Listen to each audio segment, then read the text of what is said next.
for a writer to complete through the duration of writing a novel something which doesn't in the end continually eat its own tail and become something that you're dissatisfied with, something that sort of escapes the boundaries of the container that of the ideas that you wish to dramatize.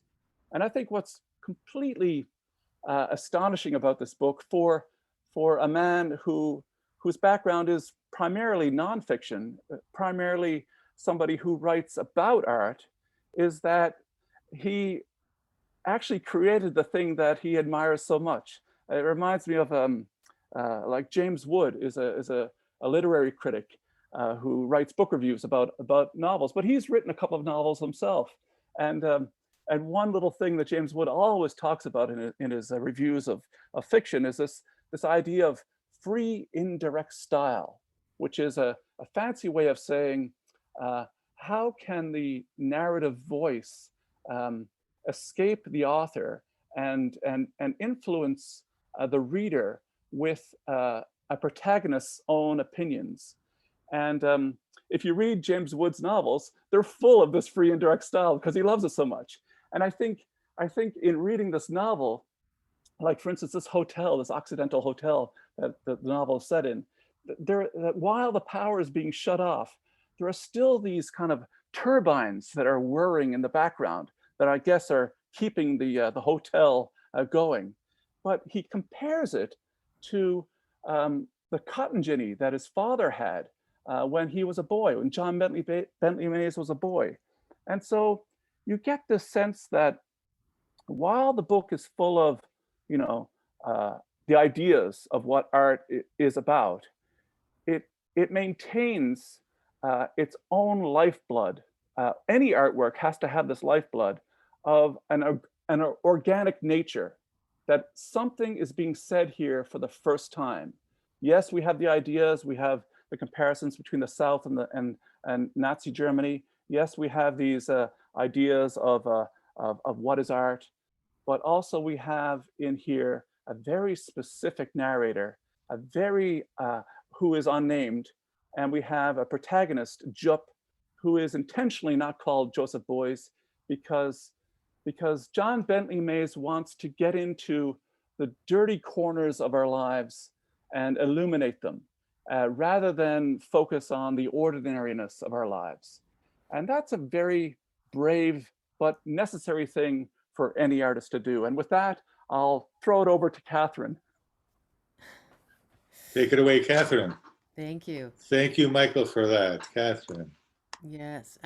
Well, thank you. I think the Occidental Hotel is a very brave book because I think it does, it confronts race and whiteness, and I see it as a kind of effort to reconcile those pasts with the present, and so maybe John Bentley Mays sort of struggled with that in himself and also in Beuys, and all these parallel stories that he writes are sort of allows us to see one in the other, and finding some sort of shared humanity in it, and even amidst all the fraughtness, I think. But yeah, I did not know John Mays, but except a little bit as the Globe critic, and but I'm here. I feel like I'm sort of a bit of the Joseph Beuys connection here, and thought I'd just talk a bit about him and the connection to felt, and I'm here sort of because I work with felt, which is sort of an angle, a different angle on it, but obviously I work in a very different way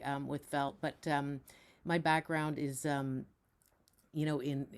visual art, but I've worked with felt in design in the last 20 years, and I actually think Joseph Beuys would probably roll over in his grave somewhat to see how felt has landed in the lap of luxury in high-end spaces, and but for me it's a practice, it's a living, and I've do these wall works and do various furnishings with architects and designers, and I'm also interested in production work, but more limited edition, and everything's handmade. So, but felt is rich. It's a great materially and culturally, and it actually has a very interesting history in Germany in general, and the story of felt in Canada, in fact, is a great German story, but for another time.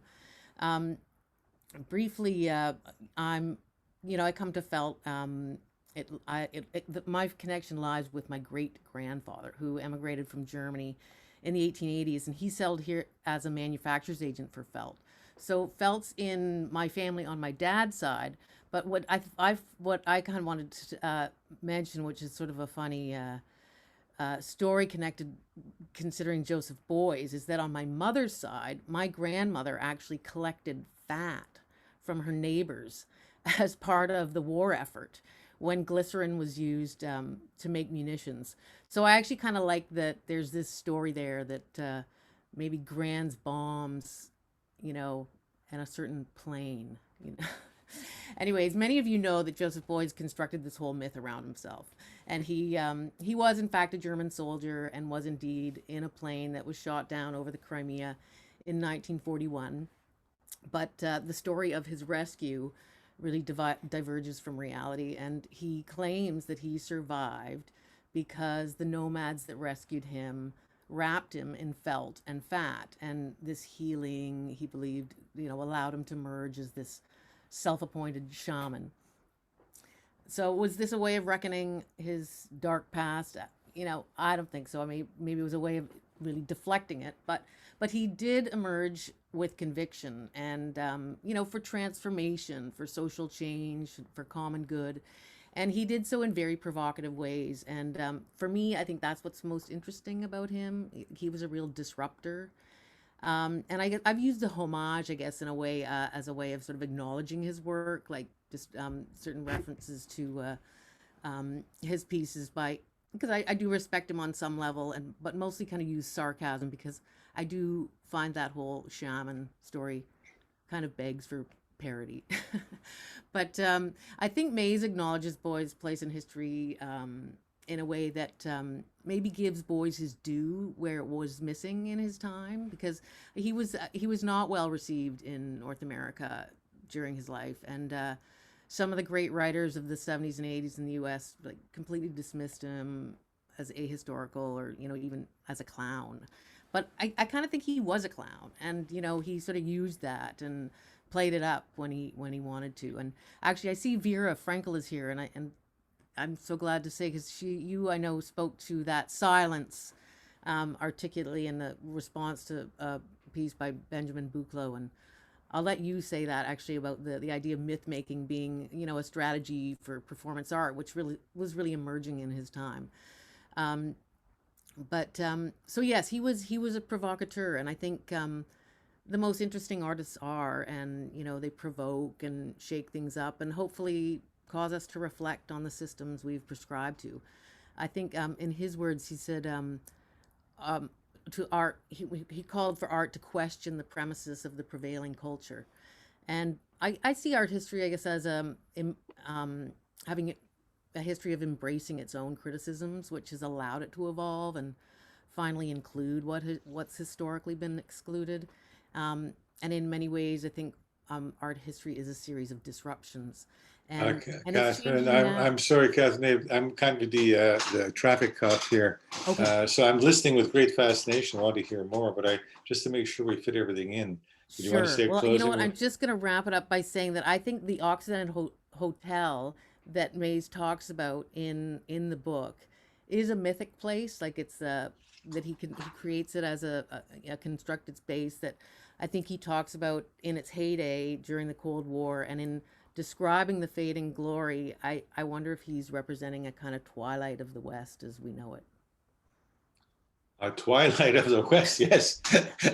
That's a wonderful segue for us to move on from that. Thank you very much. Yeah, so because Benjamin, certainly knew him, and I'll pass it on to you.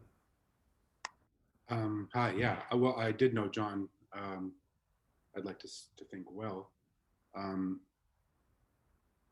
Just to engage with what you were saying, Kathryn, I know that John held Beuys's work in very high regard, but he was very troubled as well as skeptical about his past in the Wehrmacht and his invented story of being rescued by Tatars in the Crimea and emerging as a shaman after that and so on. But he was absolutely convinced by the work, as in fact many people have been. It's true that his reputation in the United States or North America was not always as elevated as it was in Europe. But in Europe, he was kind of rapturously received for the most part in his career, and became a huge influence on contemporary art. And he was a charismatic individual also. And for sure, he repudiated his Nazi past by his lifestyle and actions and ethics. After starting, I mean, John sort of details in a way that with the Jupe character in the novel, the way that Jupe, really a direct stand-in for Beuys, a cipher for Beuys, in 1956, so more than 10 years after the war, sort of comes to the crisis point in his life where he moves fully past the things that had occurred before, in some ways completely forgetting them or being unable to remember them. I mean, the implication is perhaps subtly that it is a purposeful forgetting, that that there is this, we could perhaps psychologize it. At any rate, he forgets the past and becomes this totally new person, this shaman-like artist, who becomes very famous. The real Beuys character, who does come into the novel in his own name and is talked about and is mentioned in these weird little interludes in the book that are really fascinating, that are interspersed around the story of Jupe, that the unnamed narrator, speaking from the defunct Occidental Hotel in the American Southwest, which had been a segregated hotel in its operation, where he lives with this ghostly child, Alexander, and sometimes shoots deer in the parking lot to live through the winter. I mean, it's a very, very bizarre and intense circumstance. And the narrator, just to be clear, is a kind of a very dark and racist figure who has nostalgia for the Confederate past and is very ambiguous in his outlook about a lot of things. But ultimately, we can see that he's a white supremacist. John started writing this book as a nonfiction book in the first place, and it sort of slowly, and I talked to him at the time quite a lot about it. He was very surprised when it turned into a prose fiction, because it was initially meant to be a book that engaged with the moment in 2013, 14, 15, leading up to, as we all know, the Trump election, with white supremacy. And for me, I mean, I think the Occidental Hotel, the hotel itself, as well as the book, on some level is a satire of white supremacy. A very subtle and complex one, in fact. And I mean, I think it's an astounding novel in a lot of ways. I mean, it is amazing that he became such a great artist, in effect, having been, as I think most of us at least will know, such a great critic for so long. But he didn't see himself as an artist throughout most of the period that I knew him, from 2010 on. And then as that writing sort of morphed into a novel, and he took that project on. I mean, Antanas was the only person that I know of who read the work while John was alive. I asked him if I could a couple of times, and he said no. He wanted me to read it once it was done. But he would tell me a lot about it, and tell me, that it kept getting darker and darker and darker, almost against his will, and that he had to go into this sort of down into this cave, into this rabbit hole, the darkness of this narrator. He would muse that he could have become the narrator had he stayed in the South and gone in a certain direction in his life. Personally, I think that was an exorcism on his part of something that he needed to deal with psychologically, but it wasn't literally true. John was an exceptionally ethical person, and very liberal and progressive and anti-racist, just to be clear. Because once you read the book, I mean, on a literary level, it is so powerful as an exploration of this person who is to some degree based on John, having been from the Deep South and raised in a similar way. And the story of the narrator's murdered father is something that was true in John's own life. There's a lot going on in this book. I don't think we can really unpack it over the next 35 or 40 minutes. But I can't recommend reading it enough. I'm going to reread it fairly soon, I think, because there's just so much going on in there. And I don't want to one thing that we haven't talked about that much, our little team coming together for this talk, but I think we don't want to give away too much of the plot. So I'll try not to do that. but I do find that the fact that the Jupp character is juxtaposed by actual mention of Joseph Beuys himself, and the way in which that writing, John himself, sometimes the narrator does turn into John, or at least ambiguously might, especially in those little sections where Joseph Beuys is being actually described. But even that, it's not John personally, it's almost a new voice separate from the narrator, but like some kind of wormhole through which John and the narrator are interchanging some energy. I want to stay on some kind of topic because I could easily float off to. Well, and there's, I'm here at traffic cop I'm getting direction again. Ben, I want to thank you for that. We're going to, I think that the system next is we're going to ask each of the three speakers if they wanted to comment on anything they heard from one another. We want to remind you that you can ask questions in the chat as well. We'll be keeping an eye on those to see if anyone has it. And in case you haven't thought of commenting on one another, first I'm going to ask Michael, one of the things you said in your talk was that this contains a book that contains dangerous ideas. What do you mean by dangerous ideas? Well, I think just from that reading that I gave, it's the thing is, what John Bentley Mays is doing and what Kathryn and Benjamin have touched on is something any novelist will do. Like when I wrote about, to give you an example, Rockwell Kent, this American painter, I wrote about him in the first person. I wrote from his voice, and he was completely unlike me. And I just thought, what an interesting character. I'll write a protagonist who is completely unlike me. Whatever I think or believe in, I will give him the opposite feeling. So that's how I approached that book. Now, what happened after writing that for 3 years is I realized that character is not a straight line, like where you diverge from a person and you're way over here and they're over here. It's a circle, and the further away you get, you come up and there's just a little thin membrane between you and your complete opposite.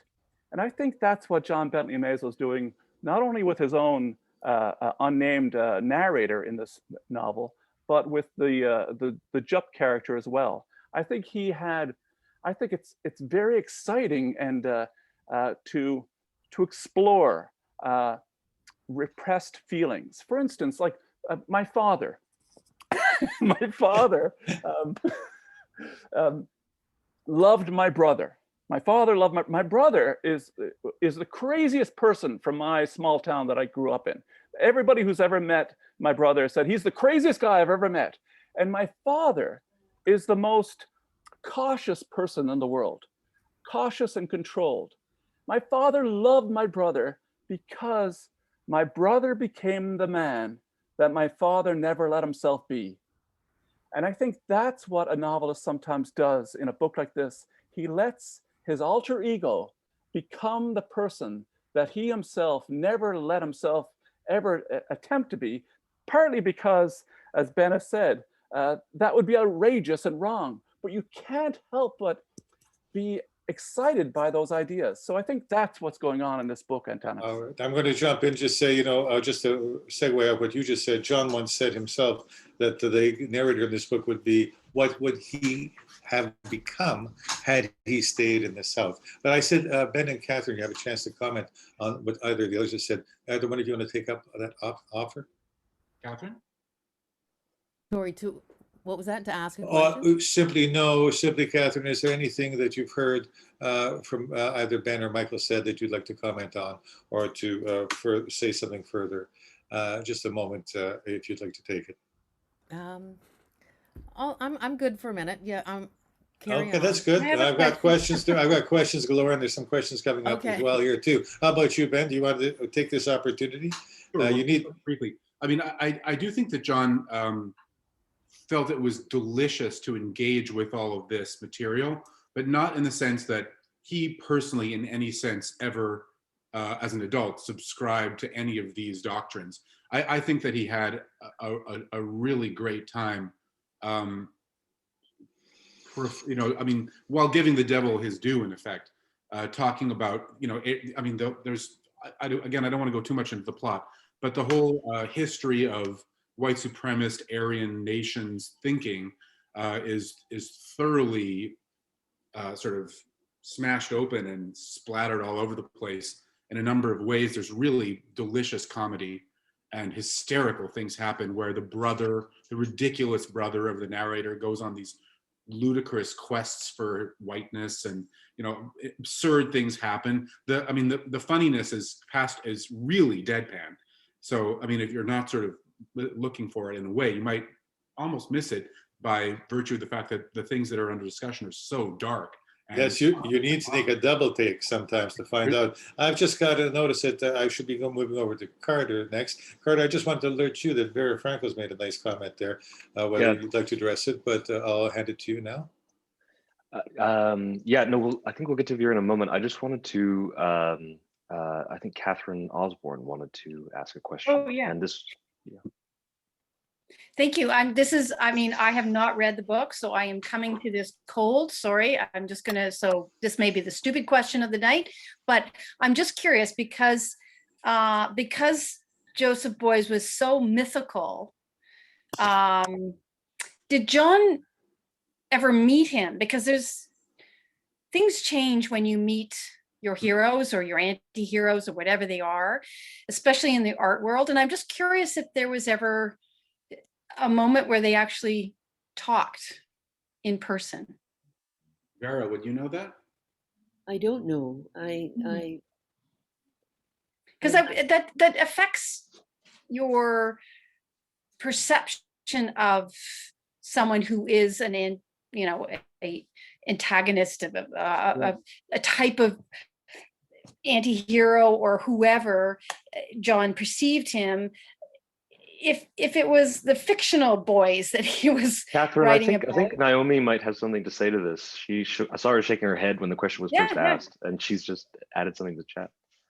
Well, when John told me that he was writing this book, my first question to him was if he had ever met or interviewed Beuys, and he deeply regretted that he hadn't. But I think that's the richness of it, is the fantasy of who Beuys could be and would be and what he might say. I think it's a fictional, it's the Beuys, and that's what's beautiful about Joseph Beuys is many of us who followed his career, understood him or didn't understand him or were fascinated by him, he was never real. He was just he had a fiction about him that added to the mystery and his shamanism that, if you had met him, maybe that would have been a little bit anticlimactic or something. I don't know. But isn't that also, John, he loved the art as much as he loved the creators of the art. And he was fascinated by their thinking and their ideas behind their art as much, if not more, than the product itself. And so to get into the headspace of Beuys, of all the artists, it's a challenge that he embraced. It's totally John Bentley Mays. I agree. I would say I think that that's definitely true. On the subject of Beuys's work in particular, John explicitly confronted the Nazi roots. In effect, the stylistic roots of Beuys's work in the Reich and in Nazism, and he thought that kind of hyper-romantic, very powerful sensibility, needless to say monstrous, but nonetheless very powerful, did in effect give birth to Beuys's work, which was, some of the most important art, some would at least argue, of its time. And Beuys had repudiated Nazism, of course, and anyone who looks at his work, and whether when he was alive or since, would do so presumably. But John did not shy away from confronting the origins of things, and I think that it was very hard for him because he did love Beuys's work, and he also understood that it came out of Nazism in some real way, and there was no way to reconcile those things. So I think we've got a question coming from Robert Everett-Green. It's not really a question. I have something to remark on, actually something to say about something that Benjamin mentioned when he said that this book started out as a nonfiction work. I was privileged to call John a friend for about 30 years, and we talked a little bit at the beginning of this project, and he said that the way it came up was he said he was still getting letters from people years after the publication of his book on depression in the Jaws of the Black Dogs. He was still getting letters sort of out of the blue, someone sort of pouring their heart out, thanking him for, being courageous enough to write this book that had given them all sorts of illumination on their own condition. And I said, wow, that's fabulous. Years later, people are still having these great epiphanies while reading your stuff. And he said, well, but the thing is, they make me feel uncomfortable because my views have changed. And I don't really completely agree with what's in that book anymore. So I'm going to write another book about depression. That's what I'm working on now. And then sometime later, he said to me, it's actually turning into a novel, and Joseph Beuys is involved. So when I was reading the book, I couldn't help thinking of this little origin story, which can be deceptive because, a book can start in the author's mind over here, and by the time it's written, it's over there. And a lot of things can change. But looking at Beuys, here's someone who had a similar upbringing to John, in the sense of being, in his view, being indoctrinated with a sort of repugnant cultural view. And I think Beuys had a big depressive episode in his life. So I think John saw a bit of a mirror of his own experience. But I look back in the Jaws of the Black Dogs just to see what John said about, depression as a sort of cultural thing.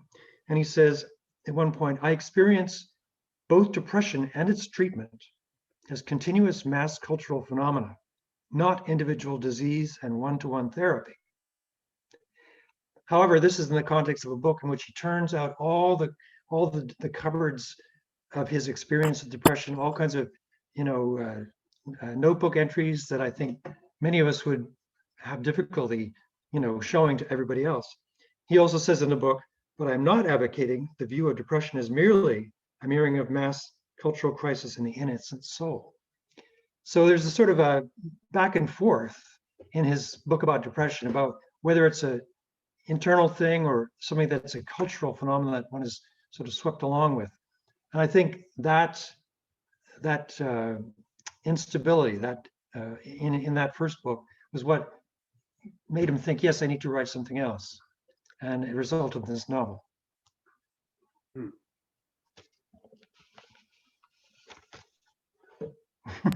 It seems to have brought everybody to a halt. I'll definitely say I think you're right, Robert. I think that's definitely he was as Antanas I think can speak to. He was reacting to actual events in the current day, also white supremacist murders and the rise of the right, or the far right, sort of being very much on the march again in a much more explicit way, and it fascinated him very deeply, but he also, he wanted to expose it, I think, with this book in a particular way. But then it did become this more complex novel than that sort of what it had originally been intended to be, a more discursive book. Yeah, I think he was perhaps playing with the idea of depression as a kind of cultural fabric that could afflict the whole society. Yeah. And that's something that, that could be part of the decline of a culture. And that it's not an individual thing, but something that's kind of growing right out of the roots of the society we live in. I just want to mention, Vera Frankel wrote a lovely comment earlier. She said, having braced myself for what everyone had cautioned me might be a tough read, I actually love this book with all its darkness, from the cadence of John's voice in the prose to the interwoven fictional and documentary realities, to what I see was the kind of hope embodied in his relation with Alexander. I'm curious what, if anyone on the panel has any comment on the place of hope in this novel and where it figures. I know we spoke about this a little bit in our preliminary talk the other day, but if anyone wants to say anything, please jump in. Certainly, I can jump in here. I realize I'm not a panelist. I'm more of a traffic cop, but even a cop says something sometimes. And what concerned me, Vera addressed this somewhat in her comment too, was that because this is a novel with a great amount of darkness in it, the Nazi period, obviously, the American South and so on, and there is, it reminded me in a European way of the writing of Sebald and Coetzee, although he's not European, and others. And there's no exit, it seems, in this novel. There's no easy redemption. We don't have a character who sees the light and becomes therefore less racist. So this concerned me during the writing of the book. I cautioned him, this mentioned in the introduction that I wrote, that I feared that he would be vilified. And so far, what I've heard from the panelists is not quite that, but maybe they have more to say about that. Go right ahead. I certainly could speak to that, but if anyone else would like to. Go for it. Yeah, I mean, Vera, I love that reaction, certainly. I thought the book was thrilling to read and so much fun. Of course, it's very dark and it requires sort of a strong stomach, as John might have said, for, experimental narrative. I mean, the narrator is completely unreliable. We don't understand what's mimetically real and what's possibly completely phantasmagoria at times. It asks us to see it as real goings on, but much of it is really inside the head of a shifting personality of this narrator. Alexander, may or may not be real to me at times. And his taste, Alexander's taste, this child who wants to read the writing of the narrator as it gets darker and darker and darker and more interested in adult perversions and all this sort of stuff. It's hysterically funny by the end. As again, I personally think that even just the phrase and certainly the place itself in the book, the Occidental Hotel, which is a defunct white supremacist vacation spot in the American Southwest, it really is a sort of a symbol. It's a symbol for the decline of the hopeful decline of the bad part of Western civilization.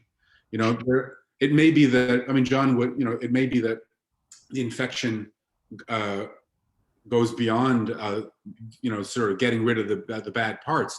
There's a very broad possibility of apocalypse, at least on a psychological level in this book, and murder and things like that are discussed or occur in ways that are described in a deadpan style, like I said. But it's a really, really fun read. If you like anything from Dostoevsky to lots of stuff, this is a great book. So we just have a question from Lee Wright. Yes, thanks. Do we know how long John was working on the book for? And also, how long was he working on it, do we know, as a non-fiction work before it became fiction? Thank you. Yeah, I guess I'll jump in on this one too. If I look back at our email exchanges, and I think it begins, the way that I know it, as a version of this novel, begins in 2016. And then he sends me the completed novel, which we're then going to talk about just 2 weeks before his death, so that I received that, and we've had exchanges on the way, but then it's all cut short. Now, what came before that, what Robert was talking about, the novel or the book that he intended to write that became this book, I don't know, but this book begins about 2016, about 3 years. You mean 2013? I thought it was 16, or am I mistaken? Oh, 13, excuse me, 16 is right. Yes, I do mean 13 because he dies in 16, if I recall correctly. So about 3 years, yes. Thanks for the correction, then. I'd like to just add on a little writerly cue about hope. You mentioned the hope in the book, and you can come at a book two ways. You can say, I'm going to write a book about the general lay of the land. This is the way things are. and you can have an empathetic character describing the horrors of the world. That's one way, and that's a way for a lot of writers to create a book. John's way was a different manner, and I think it's a far more interesting, if troubling, which is instead of saying, for instance, this is an example.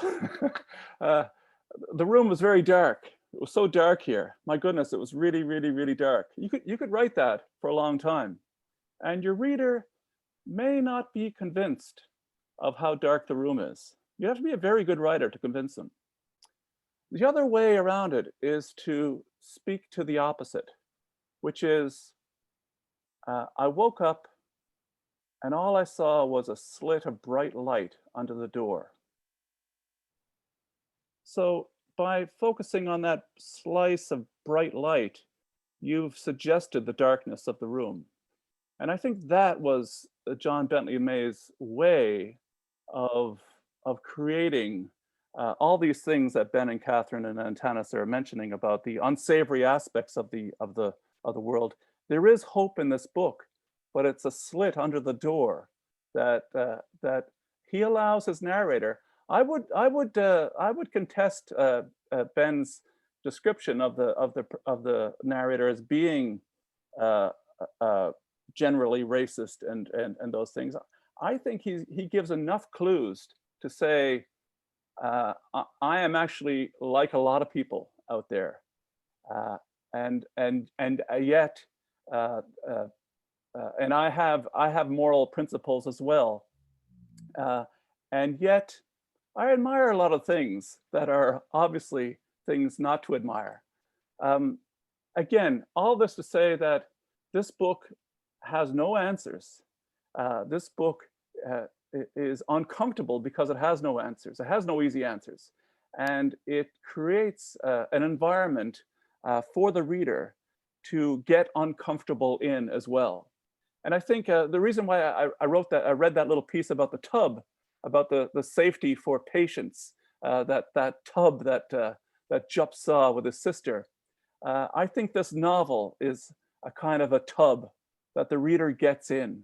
And while they have an illness, John Bentley Mays is saying, you'll be okay. In the end, you'll be okay in this novel. And I think, again, that's a really undespairing element to what I think is a pretty great novel.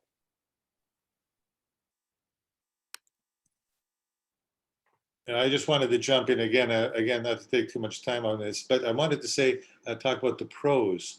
I looked at the book again today after not having really read it for a couple of years, and something John was, wow, what a writer. You begin reading his sentences, and not only are they technically beautiful, which is wonderful if you're a writer, but they take you into that world so seamlessly, you're right there. So that's just a little aspect I wanted to throw in about this writing as well. Am I still with you? Yes, you are. Because I got cut off and I can't see anybody. We can see you. Oh my! I got a note that the host is spotlighting me. Well, I can't see anyone, and I feel awkward saying anything. But what struck me about the book is that it is absolutely a work of art, and in all its complexity, and everything that people have been saying is valid. I don't know that there's no exit. I think we're invited to live with what is being presented as a layered reality, and I'm grateful for it. I just wish I'd had a chance to talk to John about it while he was working on it, and that's Antanas's experience. I also appreciated the essays in the book from the three of you that have written. And it just made it a very rare publication in general, and I think it will have a long life.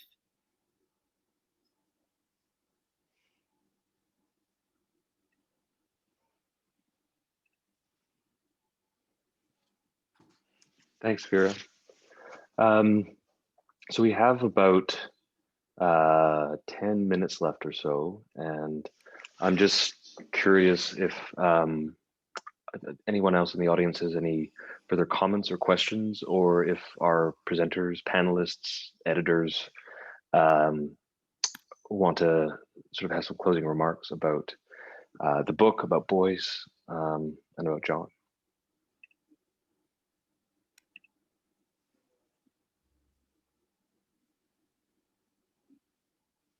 I think it is an interesting way to look at the character of Joseph Beuys, because, you know, to me it sort of came to me because it is the 100 years of Beuys, and there are all these events going on around him and this character. And I think to sort of look at him through the eyes of a writer, you know, is a yeah, it's a way to sort of look at more complexities, I think. And, you know, I didn't, like I say, I didn't see the great humor in it, but I also didn't know John Bentley Mays personally, and maybe some of the innuendos of you know, the flavor of it.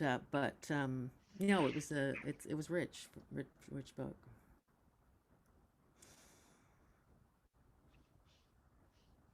Any layers?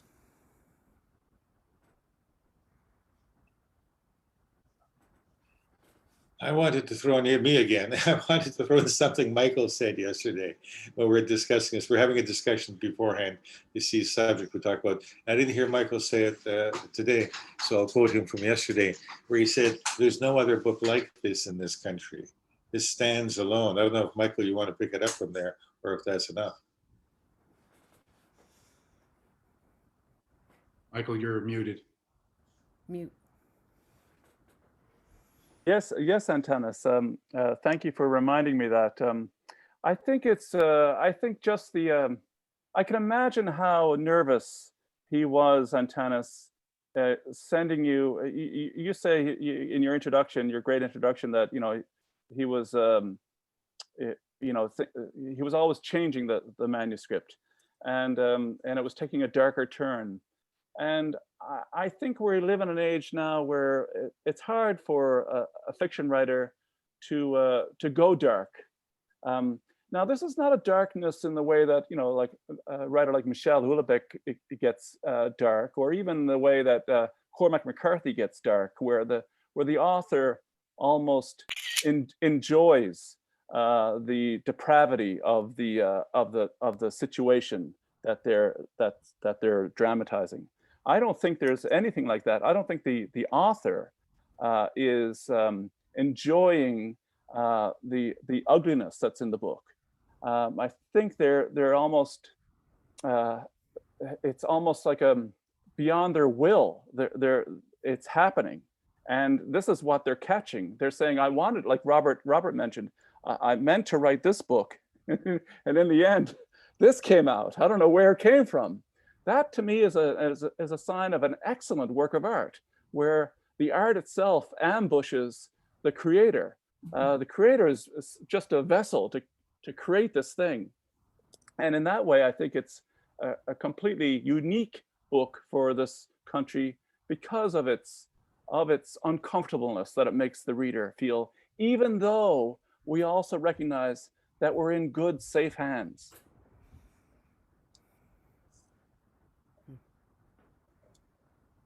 At the beginning of the novel, I mean, I'm so tempted to talk about things that happen in the second half of the novel, but which we shouldn't do. But at the beginning of the novel, what we will later on find out is the narrator describing goings on in Jupe's life and world. There's a discussion of people on the street outside of Jupe's window, and as Jupe stays at home in his studio and sort of is going through his crisis. And they're described in kind of really magnetically, detailed. I mean, John illuminates the sort of street and these random people in this post-war German moment. And every one of them, he talks about each of them, and at some point he puts in for each of them, and they believe nothing. That there's a person walking down the street, or like there's a guy like playing yo-yo, and he believed nothing. And there's a girl who's there listening to an Elvis song. She didn't believe in anything. none of them believe anything. And this is I mean, it's very funny at the same time as sort of ambiguous, and it creates a powerful sensation, because you're told at the beginning of the book that there's a very strong specter of nihilism that is going to be there the whole, like it starts off at the beginning and flows in different directions all the way through, but never goes away. I don't think that the book is hopeless at all, just to be clear. I didn't want to say that. The narrator makes racist statements at various points, but he's very complicated, and it's not clear exactly what he believes or what he is, but he's retreated to the Occidental Hotel to live with this bizarre child. He states that he's never been naked. He really is a strange kind of phantom. So, I mean, what it all means, I mean, I'm not gonna, I don't know if we could sort of sum it up exactly, but the relationship to the actual figure of Joseph Beuys and the way in which he sort of helped give birth to the idea, I think is very fascinating, because John was obviously an exceptionally accomplished art critic, and whether or not, and thank you, Naomi, I mean, I guess he did not meet Beuys, but he certainly met Gerhard Richter, as I'm sure many people know, and interviewed him, and many of the, very big artists of the time. I mean, and John, John was a wonderful critic, and I personally feel very grateful, let me say, for his support and help. I really will always feel very grateful for that as an artist. And yeah, that aspect of his life as an art critic, which led him to the sort of place that somehow flipped into being an artist and a writer, a novelist, that is, a fiction writer. I mean, I really am very fascinated by how that happened, from, as Robert Everett-Green was talking about, the way he started in a book that was about one thing and ended up with the Occidental Hotel. I mean, I think it is a unique novel in a number of ways, and right there especially. I mean, it is, I've been thinking about it a lot ever since I read the book, and I don't even know quite what to say, but I find it very fascinating that he gave birth to this novel in his 70s, coming from the perspective of critic. Yeah, and I just sort of as a critic and a way to start to round this off, though I will get to you, Robert, in a moment. I was looking at sort of pieces that were written shortly around the time of John's death, and this conversation around sort of hope and hopelessness and sort of the lack of belief. One of his final essays John's final essays was about sort of the void in architecture.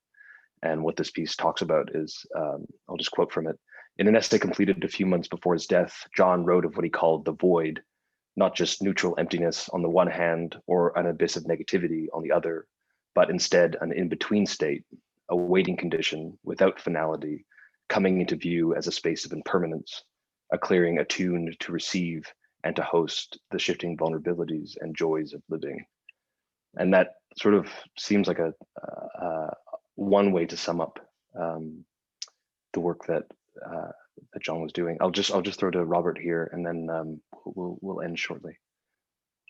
Thanks. Just one other note about this sort of deep background for this book. John was somebody for whom modernity was not just sort of part of the cultural background. It was a challenge that had to be faced by everyone, especially by John Bentley Mays. He really did think, on a number of occasions with me, he would talk about the Enlightenment as not a very good idea. He was a devout Christian who really valued a great many of the things that were wiped away by modernity and the ideas of the Enlightenment. And I think to some extent the narrator, the sort of very unpleasant toad who's kind of squatting at that defunct hotel, that's somebody who had a sort of failed relationship with modernity, and instead sort of his existence goes through these fairly putrid trails and byways, because he's not really come to terms with his own time. Yeah, I think that's right.